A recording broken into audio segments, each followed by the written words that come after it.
Hello, everybody. Welcome in.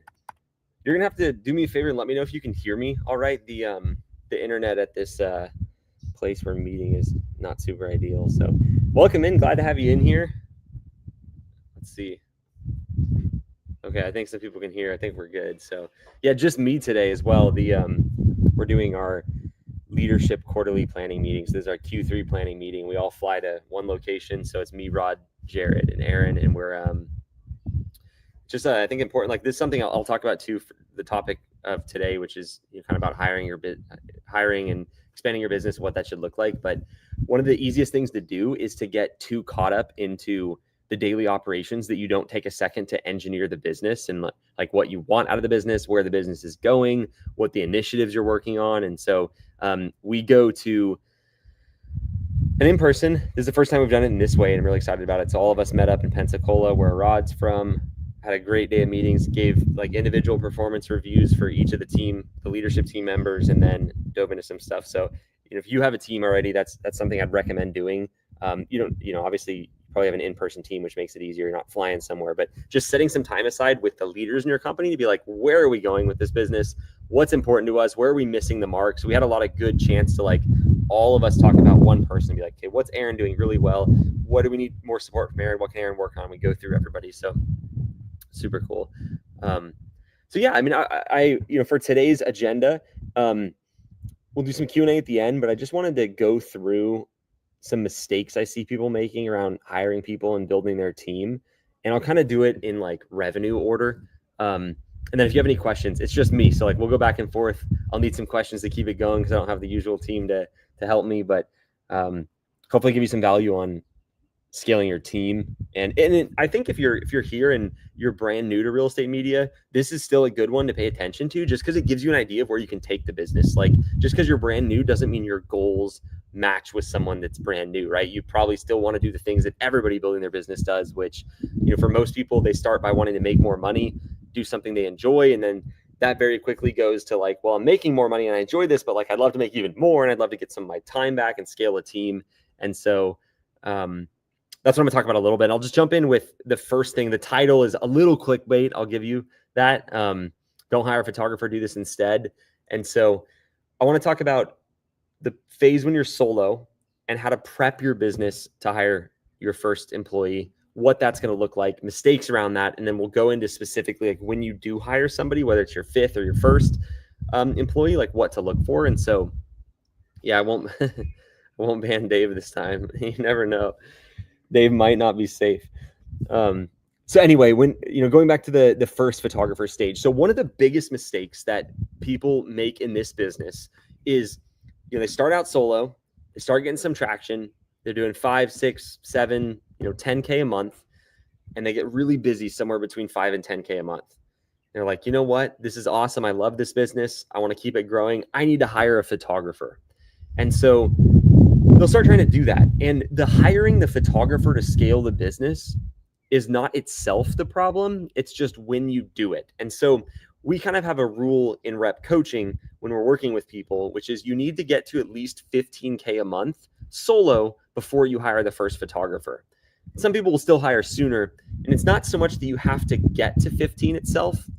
It's more that you could do 15K a month solo, because that shows that your business is efficient enough to scale. And the reason that's important is because if you think, hey, I can't take it anymore, this is, $8,000 a month, this is too much work, we need to hire somebody.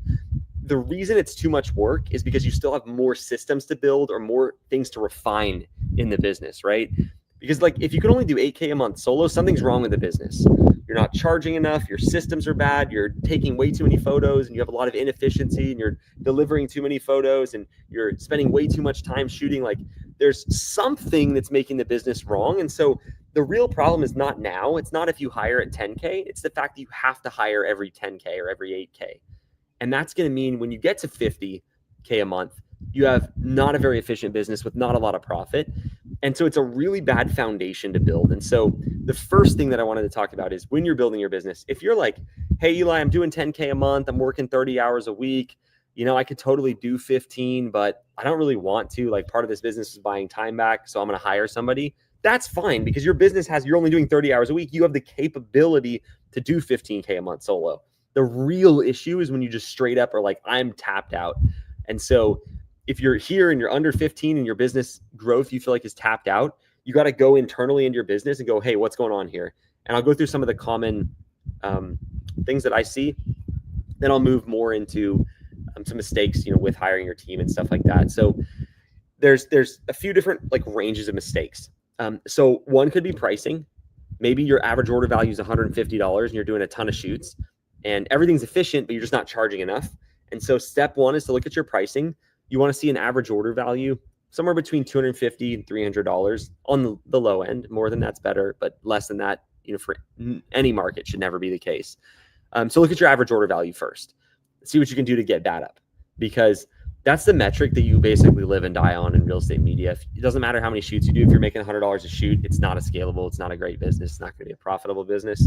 So yeah, like bucket one is average order value. And for anybody that's new, don't let that complicate it for you. It's really simple. The average order value, you take how many shoots you did in a month. So let's say you did 10 shoots and you made $10,000, or 100 shoots, and you made $10,000. Your average order value is $100. So you just take total number of shoots or total number of revenue you did, divide it by the number of shoots, and that gives you how much you made on average per shoot. You want that to be like minimum 250, but 275, 300 for like a lower end market is healthy. And if you're in somewhere that's more premium, 400, 500, 600, 700 plus is where you can be. So yeah, first bucket is look at your average order value and pricing. No problem there. Then you want to look at basically your shooting workflow.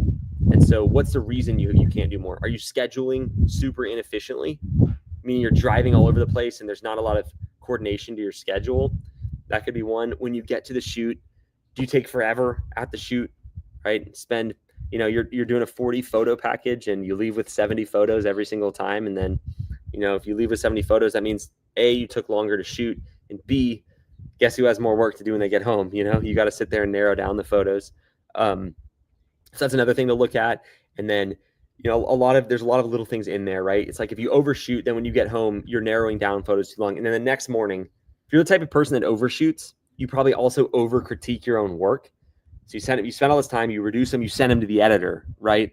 The next morning you get the photos back and then you're sitting there for an hour, like on the exposure and changing stuff. Like that's all stuff that feels important. It feels like it's keeping your business going. And that's not something that's, for one group of people. Like people do that at 2K a month, and there's people doing 75K a month that do that, and it's bad for your business either way. And so if you're not able to get to 10K, you really want to audit the reason why and be like, why is this not able to be done? Or 15K rather. And like, it's totally doable. For example, Brad on our team, awesome guy, built on the side a business doing more than that, right? Works with us full-time, build a business. Like, so it's totally doable. You just have to go like, how can I make that happen? And so that's kind of like the first part of today. And so I guess first thing, does anybody have any questions on like the when to hire a photographer and kind of what that looks like? And then I'm going to move into like who you're looking for when you hire a photographer and common mistakes around that. Let me know if you have any questions. And let's drop some wins in there too. If you have a win from this week, drop it in the chat. I always wait till the end to do the wins, but if you guys put wins in there, it's going to give me more energy to do a better Q&A after a long day of meetings. So it's up to you. I hope everybody can hear me all right. There's not been a lot of comments since then, which is probably a good thing, but share your wins from the week. If you had your biggest week ever, on track for your biggest month, hired your first photographer, whatever's going good for you, drop it in there. Here's a question I'll answer in the meantime here. Lee said, for subcontract employees, how do you line up expectations for workload while acquiring more clients to keep them busy in the initial phase? Yeah, Lee, I mean, I think it's the same whether it's, an employee or a contractor or whatever. Like, you just need to be very clear up front how much work they're going to have now and your goals for the business. Generally, I like to hire people that have a lot of flexibility. So if you only have a couple shoots, they're okay with that. They maybe have another job. And if they're busier, they have ability to do more. And so I think that's most important thing is just actually setting expectations. And expectations they start in the initial job posting. So you can be like, here's what I'm thinking. Like, my business is probably going to grow. So I can't guarantee shoots, but this is what it's going to look like. But let me know if you have any specific questions. Victor said win of the week is that I'm going to enroll in coaching. Well, we're looking forward to having you inside, Victor. I know you've been in here on the lives a bunch, so it'd be cool to get to see you on Zoom and get a little bit more in depth. Nate said talk about W-2 versus 1099. Yeah, so, depending on how much you know about this stuff, W-2 is an employee. It's a regular employee in your business. 1099 is considered a subcontractor. They're not an employee. In my opinion, it's very difficult to legally do 1099 as a real estate media company because you can't provide them gear, you can't really control how much of how they shoot. If you go through the IRS checklist, it makes it pretty clear that they should probably be W-2. A lot of people are like, whoa, that's complicated. There's some more complexity to it, but it'll cost you the same amount. You just factor in the pay differently. And then number two, there's services like Gusto that help you pay legally. And so I'm the type of person I'd rather set my business up compliantly and well from the start and sleep better at night. And so that's what I would say there. 13,000 so far this month, less than 7 months into starting my business. Congrats. Andrew shot his most expensive listing yet, 5.2 million. What's up, Nick? He said, my photographer's been with me a month now, doing great. Last month hit 20K finally, looking like we'll beat it this month. Nick, very nice. 20K is a fun milestone. Mr. Kevin said, hired an admin, one step closer to freedom. Keep at it, sir. Oh, nice. An entry-level win, which love those. Broke out of my comfort zone and set my first 6 direct message videos the other day. Keep at it. Try to hit 10 a day. Having my first training session with the VA for QC and delivery. That'll be a big one off your plate, Ralph. That's so nice to have someone that's capable of doing that. Even for like edit requests during the day too, if something comes in, if they're trained to deliver and do QC, they can do edit requests too typically. Just bought my domain name and business email. Hoping to get my LLC set up after watching this. Nice, Annette. Work on it while you're on here. Tell us when it's done. You can get it done fast. Will said, how many shoots per week is enough to start looking at hiring a second photographer? When you say second, Will, are you saying besides you or like you and 2 others? But generally the answer is not so much shoots per week. It's just when you're getting booked out. When you get booked out more than 2 or 3 days, you don't really, there's like very few things in this industry that will lose you a client unless you're like rude or just do something ridiculous, but like if you're normal and running your business well, the one thing you have to watch out for when it comes to losing clients is your availability. So if you're booked out 7 days, clients are going to book somebody else. Like they want to get that shoot going and get that listing live. And so, yeah, generally like when you start to be 2 to 3 days pretty solid booked out, that's what I would say. Hopefully it's 10K a month every photographer besides the first one, at a minimum. So it's like, let's say you hire your first one at 10K, maybe your next one's at 25, next one's at 35. Maybe you pull yourself out of there, so you have to hire another one sooner. But let me know if you have any specific follow-up questions on that. Jerry said first photographer passed her drone test. Very nice. Wow, that's crazy. That's the most expensive in that long, Nick. Interesting. It's crazy how different some markets can be. Lock and Shake Film said, big win for me. My first time getting over 2 shoots in a week. I have 3 shoots in 1 video. It's the nice thing about this business, which I guess it's like the first month, 2 or 3 months can be kind of tough if you don't do it well. But it's like it starts so slow. And then when that momentum hits, it's crazy because it's like, if you have 3 shoots, you probably have a good amount of clients. They're all talking to people if you're doing it well. So congrats on the momentum.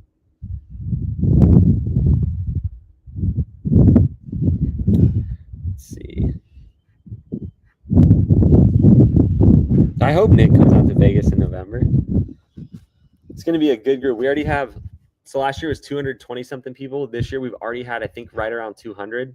So I'm hoping to pack it. It's going to be a big room of a bunch of real estate photographers. It's going to be super cool. Let's see. Oh, no, Nick, that's crazy. Sucks for them. Shoot. Okay, let's see. Tons of wins and questions coming in.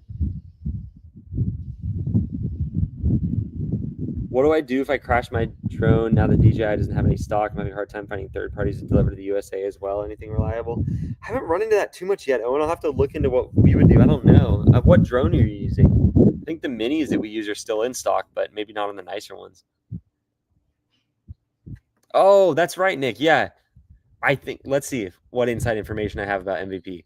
I met with Bailey, our event coordinator, last week about this. And what was it? Oh, we picked a venue. I don't think she's announced it yet, but we're about to open those up. Just pay attention because we have more people on the waiting list than are able to go just from spots. So just watch for that email, Nick, and lock it in. Oh, that's a good idea, Lee. Yeah, I'll put the Vegas link in here for anybody who wants to check it out.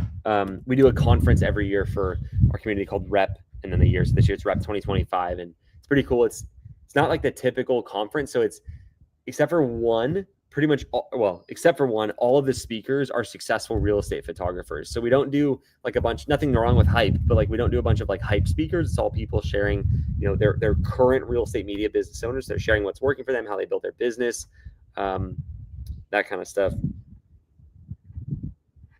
Nick, on that landing page, the hotel recommendation is in there. There's a hotel block that we have at Planet Hollywood, which is where the event is. You get a discount on the rooms, and then I think you get a discount on the rooms. You definitely get a discount on the resort fee. So overall, it's a discount. Okay, let's see.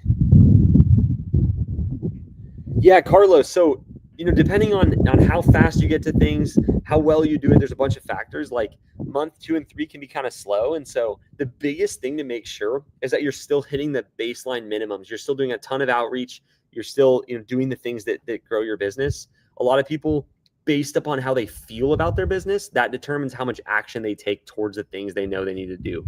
If you have a really great week, you're like, oh, I'm going to hit it hard on the Instagram method or whatever. And then like you have a slow week and you kind of just don't. And it's like, that's what creates that, fast and slow week thing, kind of that boom or bust. And then the most important thing is to do like a ton of work when you're first starting, so you can get that initial momentum of referrals. Because once you get those referral momentum, it's like, I say this a lot, but it doesn't take motivation to keep your business going once it's started. It's like the clients call, you do a shoot, you get paid. It only takes like a lot of motivation at the start. And so my theory, having worked with a lot of people as they start and grow their business, is like, we want that first phase to be as small as possible, because the more time that goes by, the more people are like, I don't know if this is going to work. And then they stop doing it. It doesn't work, versus like once you get into it and get momentum, it's hard to stop a real estate media business once it's going. Okay. I'm going to jump over to, so we talked about a little bit like when to hire a photographer. I'm going to give my thoughts on what to look for in a photographer to join your team. More mistakes than any are around who people hire and how they hire, and not necessarily when they hire. So like if you hire too early, sucks, don't do it. But like it's much better to hire well and too early than too late and bad. As a business owner, at the start, it's you, and it's whatever decisions you make determine how successful the company is. But as your business grows and you start to have a team you rely on, the quality of your team is what determines the success of your business. And so what a lot of people do wrong is maybe they don't hire too early. I guess early or late is relative. They hire when they're busy. And when you're busy, you're going to do less good of a job in the entire hiring process.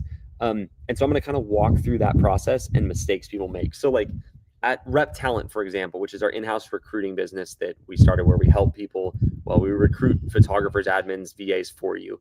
Here's what our process looks like. And this is exactly what we do, so you can totally copy it. The reason we offer this service is because most people are like, I'll just rather have you do it.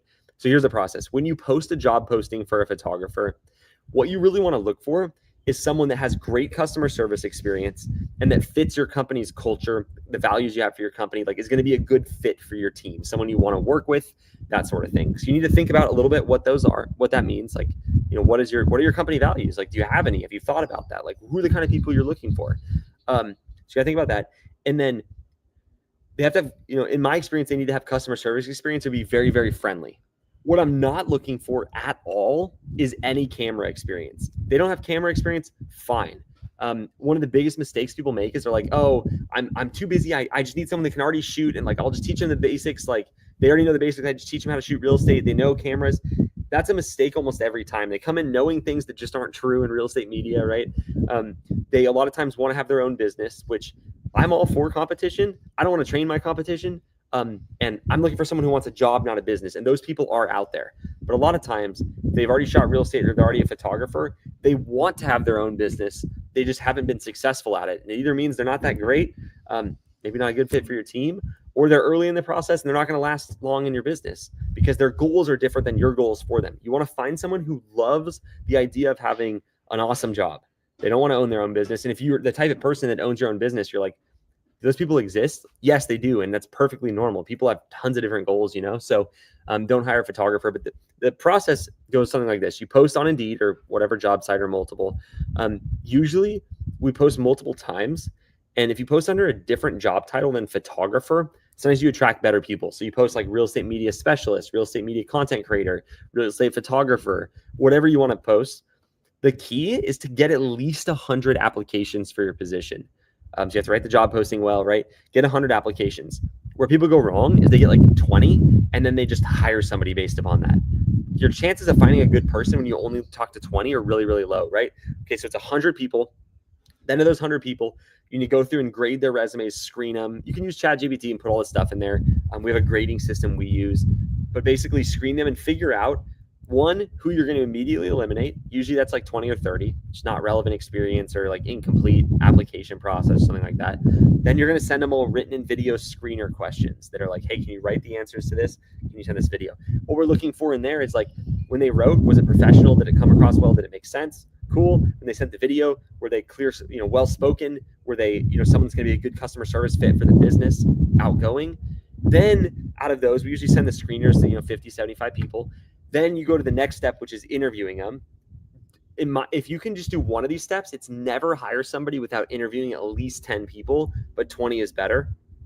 You really want to give yourself as much chance as possible to see who the good people are. Because especially if you're new to hiring or this is your first employee, you have no idea what an A player looks like. And so the more people you interview, the more you kind of realize like, oh, that person was really good. That person was not. A lot of times people are just, when they first hiring, it's like you're excited about your business, you're starting to get some success, it's fun, and you're like, man, someone wants to work with me, that's awesome. And so you're almost trying to sell them on the interview. That's not good, right? Like you want to be confident in your pick.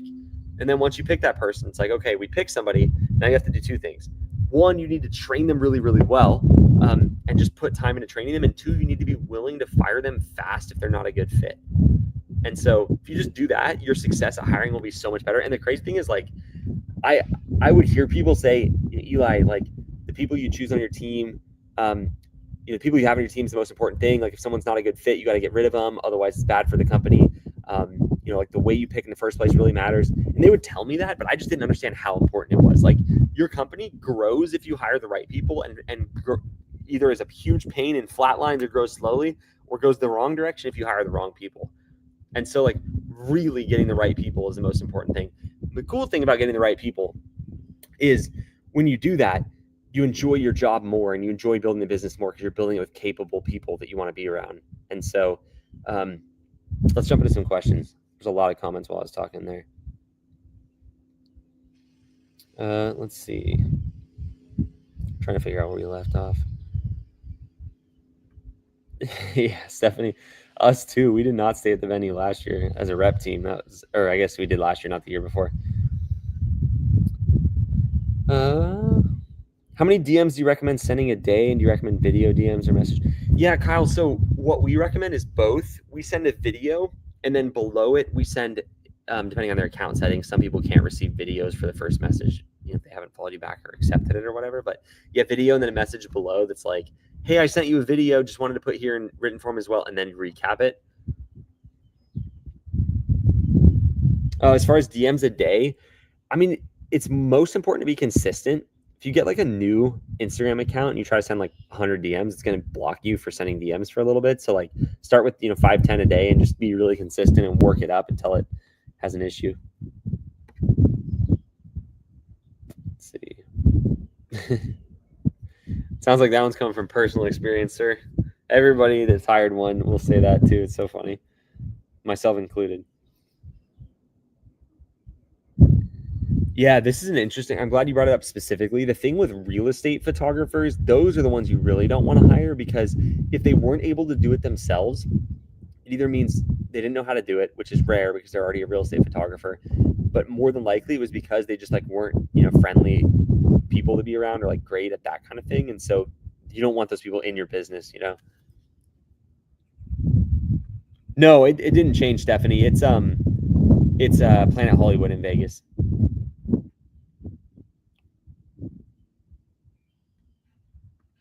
Oh, Nathan, yeah, that's tough.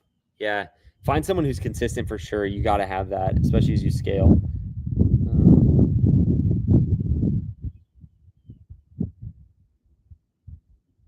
Sorry, I'm looking for more questions, guys. Yeah, Stephanie, I think I overlapped with your question, but it is indeed still hosted there. Dave, we don't put part 107 required for the job interview. We put that it's if you have it, it's great. It's a plus, but um, it's one of the things they go through when they first start. We pay for the first attempt of the test, so if they study well and pass it, it's great. If they don't, they got to pay for it the next time. So some incentive to make sure they get it done right. There's not a lot of people who have part 107. I mean, there are a lot, but there's not like I don't want to limit the job pool based upon that. If that makes sense. I'd rather have like the widest net of candidates possible.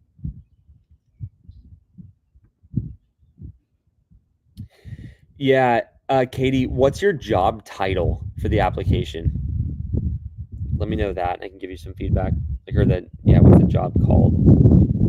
From your experience, how many DMs did you have to send before someone accepted your free shoot offer when you're first starting out? It's so different for everybody, Nathan. Sometimes it's people's literal first DM, and sometimes it's their 50th. 50th is pretty rare unless you did 50 in like 2 days or something, and they didn't have time to like check the message and get back to you. Just for like a general rule of thumb, if less than 10% of the people are expressing interest, then you're doing something wrong. So if you send 100 DMs, you should be getting 10 people that are interested in your free shoot offer. That's a baseline metric. Plenty of people have gotten 15 or 20%, but like 10 to 15% over time is where you want to be. Do you really need to hire people is the question?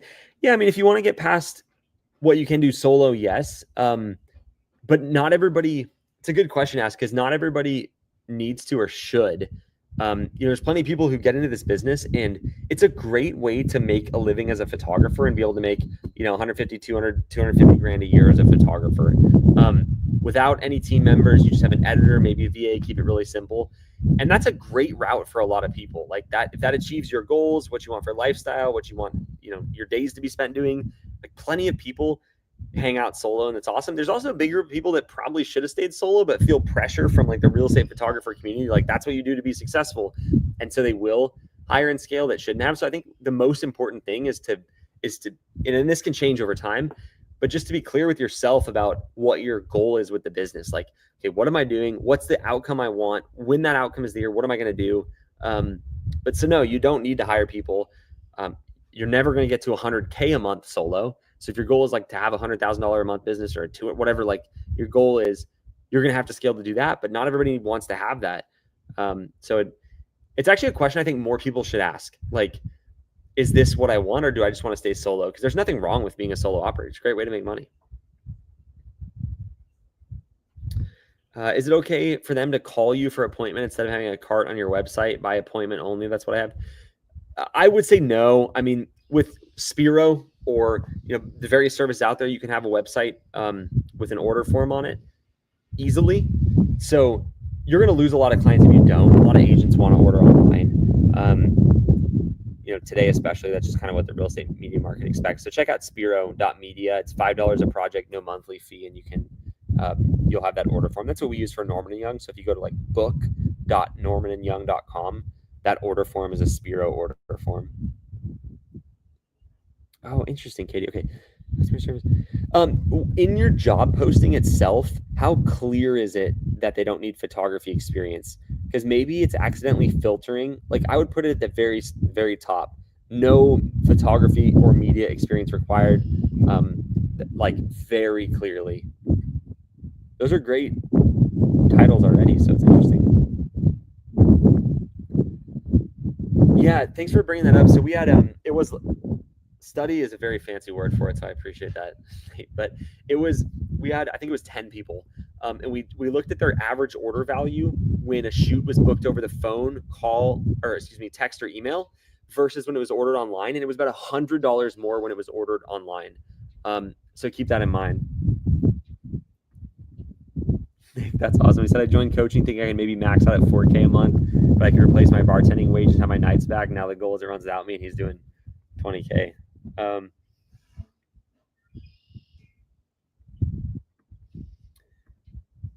Christopher, that is a super good question. You'd think if I was going to go on here and talk about it, I would have the link handy. Let me just take a stab at the link. I think it's replaunch.com/reptalent. Let me see. Let's see. Am I lagging super bad, everybody? Hold on. I think I guessed it right. Let's see. All right, someone tell me if that link I just put in the chat works, but that's the link, Christopher. Or maybe /talent. Let me know either way.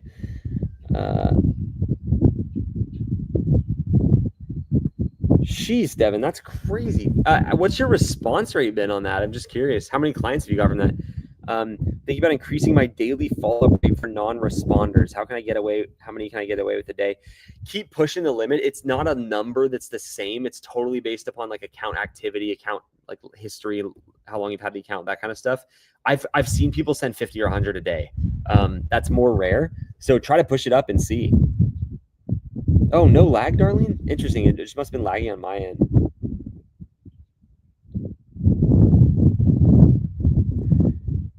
Katie, I would, just because what you're doing, I would put in all caps at the start that no photography experience needed.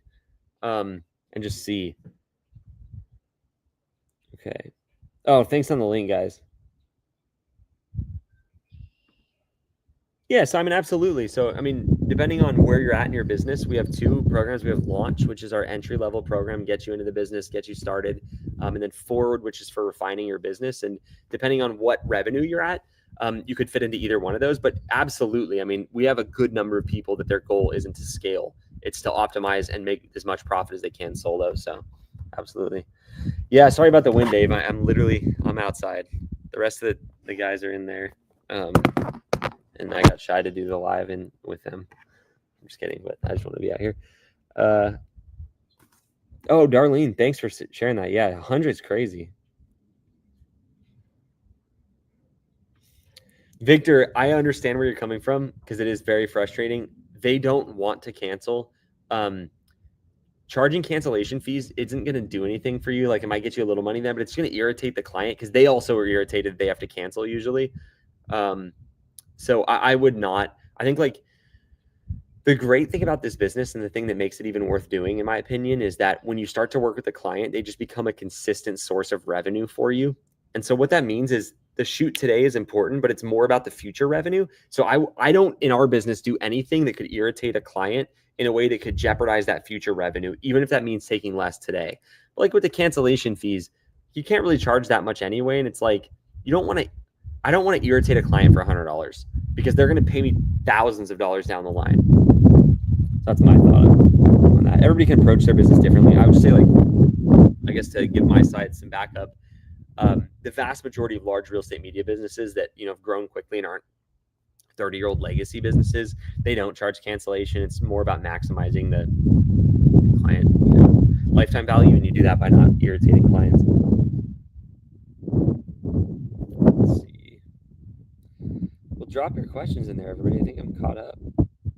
Man, I haven't done a Q&A by myself in a while. I forgot how much it's like a constant talking. I'm like trying to catch my breath over here. I don't have anyone to be like, Rod, what do you think?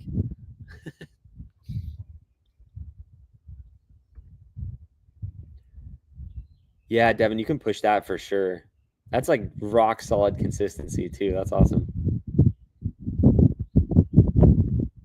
I agree with this 100%. That's the thing we try to optimize for is like, my goal is for our clients to feel like we work for them full time. And obviously if we did that, we wouldn't charge them a cancellation fee, right? So it's like, how can I make my business, despite the fact that I'm working with, 100, 200 agents, depending on how big your business is, in Norman Young's case, over 1,000, how do we serve 1,000 clients and still make each client feel like we're like catering to them? And so it's stuff like this, right? Like we don't charge cancellation fees. When we go to a shoot, we introduce ourselves as, hey, I'm Eli Jake's photographer. We try to make it feel like we're a part of their business. And if you just generally filter all your decisions through that, you'll have a much bigger business than you expected. Because it's just like this business is, we talk about the 3 R's a lot. It's repeat business, referral business, and required business, right? And so if you can do everything that maximizes those, like, okay, how can we maximize repeat business? Well, we can make them feel like we're on our team, serve them well, do things in their interest. So we get repeat. Referral, if we do the things that treat them well, that keep them, that also is the same things that are going to make them go, Eli's awesome. Let me tell somebody else about him, right? And then required, that's not one you have to do anything about. That's just how the industry is. It's not required to hire a real estate photographer, but like kind of is. Most people do because of what it gets for them. And so I always try to like think through the most dangerous thing you can do in a business is too heavily optimize short-term cash.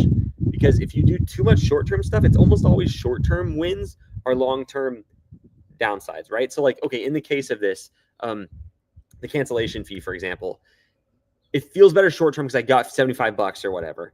But like, would you ever trade 75 bucks for a future $2,500? No, you wouldn't, because it's not a good trade. But you're kind of risking that. Like, you're playing roulette of like, is charging them 50 going to irritate them? And you could say, oh, it's okay. Like, I'm not here to make every client happy. You know, if someone gets irritated, that's fine. And it's fine. You can run your business however you want, but like, you also got to be ready to reap the rewards of whatever you do. And like, this business is just so recurring that if you do it right, you'll win. Let's see. Same thing on this, Victor. Kind of the same as your other question. It's like, there's things that suck about running this business. There's things that are amazing. Like, just look at the amount of money you make per hour you work. This is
That was nice.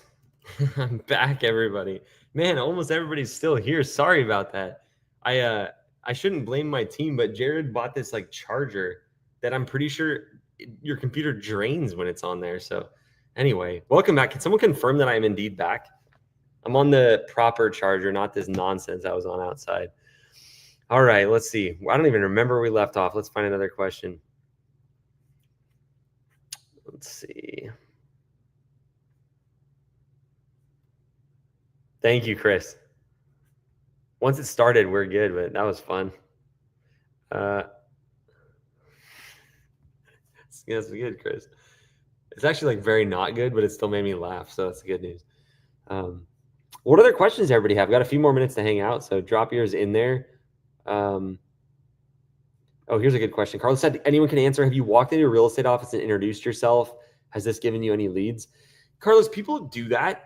It's not, in my opinion, the most efficient way to get clients. So I tend to rate or at least like judge the success of a client acquisition channel by like, how much can it give me in a unit of time? Like per hour that I spend on this, how much they give. So generally, Instagram method and calling agents on Zillow is going to be the top of the list for like, you put an hour in doing that, the results are pretty good.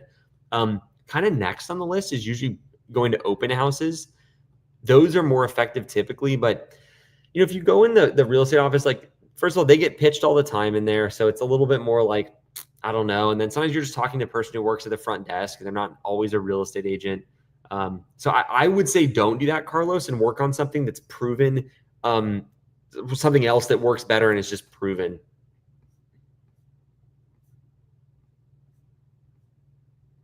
Yeah, Dave was the one he got me back from last week. Radiant Image Production said, what's a good follow-up for a client that responded once but then disappeared after a week? Yeah, so what did they tell me a little bit about the client? So you did a shoot for them or they just responded once, or like what was the process? What did you last say? And then go from there, and I can just give me that info and I can give you a better answer. Lee, so we thought about this and actually got pretty serious about it. And I guess before I give you my opinion, just because I did it and it didn't work doesn't mean it's not a good idea.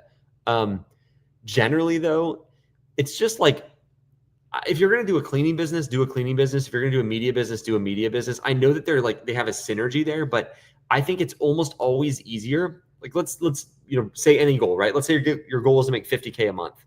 It's almost always easier to do that with just a cleaning business or just a real estate media business rather than like some of both. What a lot of people will do is they'll get to like 20K a month, right?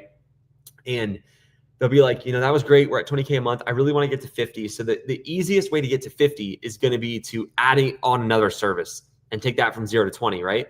But that's really not the easiest. Usually it's much easier just to keep the business very simple, one service, and grow that. I'm not saying there's not a way to diversify your services. And I mean, if you think about it, we're not just photographers, right? We do photos, videos, 3D tours, but our niche is media, specializing in real estate. And so I think the more you go out from a niche, especially when your business is small, the harder it becomes to reach a certain milestone. When businesses get big, they branch out, but that's when they're doing like tens of millions of dollars when they have multiple business units. And a lot of times it's still not a good move, right? So I'm very focused personally for my businesses because I've seen what it does for me on simple focus. Like we do one thing, we do it well. And so I think that's kind of a common trend among a lot of business owner, entrepreneur people is they'll say like focus, the most important thing. Stephanie, yeah, no, that was me. My computer died because I'm mobile and I obviously a complete amateur. Anyway, so I'd love to blame the storms, but I have to take blame. Are you talking about the Yacht Mastermind? If so, I believe there is. But if you email Bailey, she'll be able to let you know. I am Mike. Who said, Eli, did you explain what the QR code you have pinned is? That's the fancy QR code that Kenny made for us last time he was on, where if you want to talk with our team about coaching, you just scan it and you can complete like a quick application, which tells us a little bit about you. And then we'd love to jump on a call with you and see what you're looking to do, that kind of thing. So I appreciate the tee up to talk about coaching, but that QR code takes you there. Let's see. Chris said, I just put out my Indeed ad for my second photographer. What mental shift do I need to prepare for when going from 1 to 2 photographers? Yeah. I mean, kind of the same thing as going from 0 to 1, but you're going to lean more into the coach role. You're used to being the star player, so you're really good at shooting real estate. You're good at making clients happy. Your goal now is to become the type of person that can figure out how to teach other people to do that. And so, one, photographer is just kind of like you with some more volume. Two, you're starting to get to the point, especially with 3 photographers, where you're stepping back from shooting. And so when you step back, that new time is management time. It's training time. It's, building company culture. And so really just like leaning into that, what it means to be a good manager and business owner, but specifically manager is a really good use of time. So whether that's podcasts, reading, talking to other people that have scaled, like your success now is going to be you're used to building the business, right? And you're good at building the business. Your job is switching to building the people that build the business, building up the people that build the business, right? And so, it's like, it's easier to pick up something yourself than try to like use someone's arms to pick up something. And so you just have to be ready for that to be a little bit more confusing. Stephanie, I appreciate it. So for those who DM us coaching, save yourself the hassle, call them. They don't bite. They aren't pushy. They can help. Yeah. We'd love to talk with you. There's plenty of businesses that have, believe in like pushy sales. I don't think you need to do that. If you believe in what you do, you have a great product and you're willing to wait, we're here when people need us. And so, if you're just like, hey, I don't know if, I want to do real estate media yet, or I don't know if I should do coaching or go on my own or like work for somebody else. We'd love to talk with you about that. Like Stephanie said, I mean, I hate pushy salespeople. It makes me not buy something, because when I buy something, it's because I believe in it, I know about it, and I want it. And so that's how we built our team, to be there as a resource for you. And if you're like, hey, I don't want to do coaching, they're going to prep you anyway. They're going to be like, well, here's what I'd recommend. Here's some great YouTube videos Eli made. Here's some resources we'd recommend checking out. Like, obviously it's my team, so I'm biased, but I'm proud of the team we've built, and type of people that we have are they're great. So, oh, nice. You talked to Andrew this morning, Victor. Very nice. I just was talking with him right before the live, actually. Let's see. I think I'm mostly caught up here. So drop your questions in there. We'll do one more question. So put it in here. And while we're waiting for that, I know I talked about like first photographers. If you're here and you have a team, especially if you're pushing like, 5 to 10 photographers, the biggest thing I think, and it just reminds me like we're doing it here today, but spend active time meeting with your team. Like, today is Thursday, tomorrow, Friday, obviously. These 2 days, like, our leadership team flew out here and we slacks off on our phone. Our rest of our team, they know how to do their job. They're great. So it's like, we're just getting together and really working on like how we can make the business better. And so you start building good communication as a team when it's you and one person. Like, have an all hands meeting, have a weekly meeting. And then when you add people in, you have a one-on-one with them, and then you have everybody on the all hands. Like, if you have a bigger team, the success comes. I forget who said this, but I really liked it. It's like, scaling your business is not about adding complexity. It's about doing the basics a lot. And that's where the complexity comes from. And so the way to like make that complexity less complex and have your business be more efficient and run better is just putting in the time to make sure the people on your team are great, that you're managing them well, that you're hearing their needs, you're building a company that supports their goals just as much as it supports yours. And so that's really the big transition. We, across our various companies, I think we have, roughly around 70 people that work for us right now. And it's much easier when you have 5 to know everybody. You have to really work at it when you have more. And that is a skill you start building when you have smaller numbers, because in order to get to those bigger numbers, and my business is still a tiny business, right? There's plenty of businesses that have much more, like we're tiny. It's all about figuring out how to build a system that doesn't just, especially when you have a big team, doesn't just serve your goals, it serves the goals of your team, and that's money. They need money. Some people are more money motivated, some are less. You need to make sure you have roles that have both options. Some are motivated with impact they're able to create, or they like doing it. Like, so you have to try to figure out who everybody is and get them in roles that make the most sense. Let's see. Yeah, Karen, Indeed is where we recommend finding photographers. We have a service called REPP Talent. It's a division of our company where we recruit photographers for you. But when we do that, we use Indeed. If we need to, we'll branch to other platforms like ZipRecruiter and LinkedIn and stuff like that. But yeah, Indeed is great. We just saw the reason we created, it's like a lot of our businesses. We have REPP Video Editing, REPP Talent. we create a lot of these service businesses because people in our community have trouble with them, usually because they're busy. So we're able to devote more resources. REPP Talent, we have a full-time recruiter that does that. That's what she does. She's great at it. She's awesome. And so it's like, can you compete with her? No, because this is her full-time job. You're doing this on a side thing. So that's why we built that. But anyway, you can scan the QR code if you want to learn more about that too. You can also go to replaunch.com/reptalent, REPP talent. Well, thanks everyone for being here today. I apologize for cutting it a little short where the guys went to go get some dinner for tonight, and then we're going to continue the meetings and keep at it. So I didn't want to leave everybody hanging. We didn't do a live a couple weeks ago, and that hasn't happened in a while. So we couldn't do like two no lives in 1 month. So anyway, thanks for being here.